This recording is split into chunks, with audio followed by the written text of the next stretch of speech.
Hey guys, welcome back to Pop Culture with Pat. Today I'm going to be giving you my review of Fantastic Four First Steps.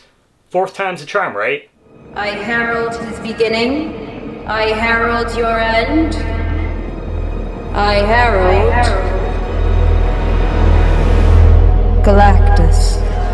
Directed by Matt Shakman, Mr. Fantastic, Invisible Woman, Human Torch, and The Thing face their most daunting challenge yet as they defend Earth from Galactus and Silver Surfer. So to start things off, the Fantastic Four, they finally made their way into the MCU after all these years, and I love how this thing is set on a different world, Earth 828, and the fact that they've already been the Fantastic Four now for 4 years, so we as the audience, we really get to jump into things almost right away. One of my favorite things about the film was the world itself. Matt Shakman decided to go with a retro futuristic world that felt similar to something like the Jetsons, in which I absolutely loved that aesthetic. It was fresh and it made it stand out from previous MCU films that we've seen to date. Jumping into the casting, as far as Pedro Pascal as Mr. Fantastic, I thought he was really good here. I loved how they portrayed his greatest strength, being super intelligent, as almost a burden for him and how it affects others around him in the film. I thought that was a really interesting take on the character. And I thought that him and Vanessa Kirby, they had really good chemistry with each other in the film, which was super important. And speaking of Sue Storm, Vanessa Kirby as the character, she was a standout in the movie for sure.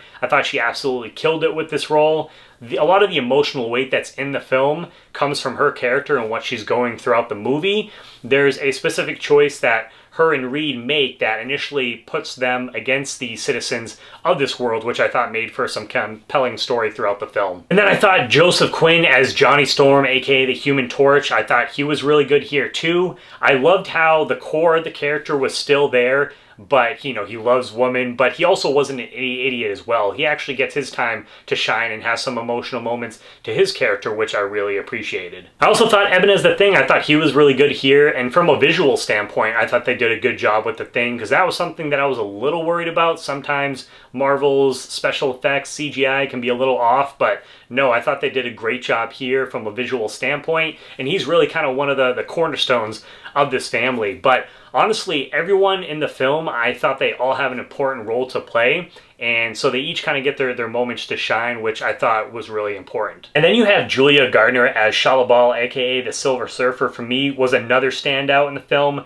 I thought she absolutely killed this role. She brought this coldness to the character that made her menacing, but there was also some great emotional scenes with her as well, and some of my favorite action scenes are with her, and she looked visually amazing as well. And you have Ralph Ineson as Galactus, and I thought this was the perfect casting for this character. His voice is commanding, and he actually looks like Galactus, not a Stormcloud or something like we've gotten previously. And you actually feel the threats in this film too, which just added to the intensity of the different scenes in the movie as well. And I also appreciated that the humor, because there definitely is some humor in the film for sure with some of the wisecracking between the characters, but I thought that the humor, it didn't undercut some of the more dramatic moments in the film, which sometimes Marvel has done in the past, and so I thought they did a really good job of balancing that in the Fantastic Four. And I also have to say, I can't talk about this film without mentioning the score.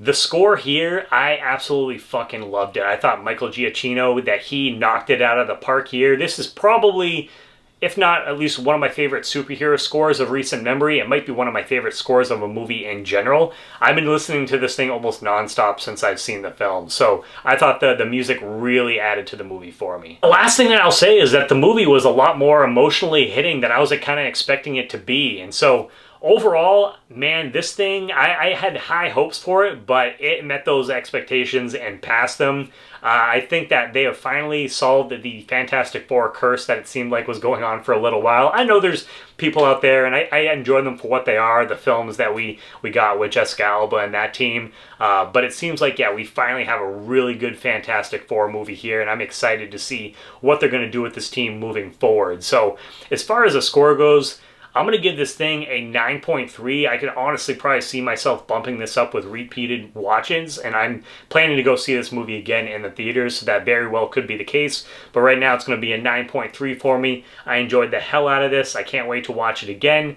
And I'm curious to hear what your guys' thoughts are. Have you had a chance to watch the Fantastic Four First Steps? Make sure, if you guys haven't, do check out the 2 post-credit scenes. There's a mid-credit scene and a post-credit scene.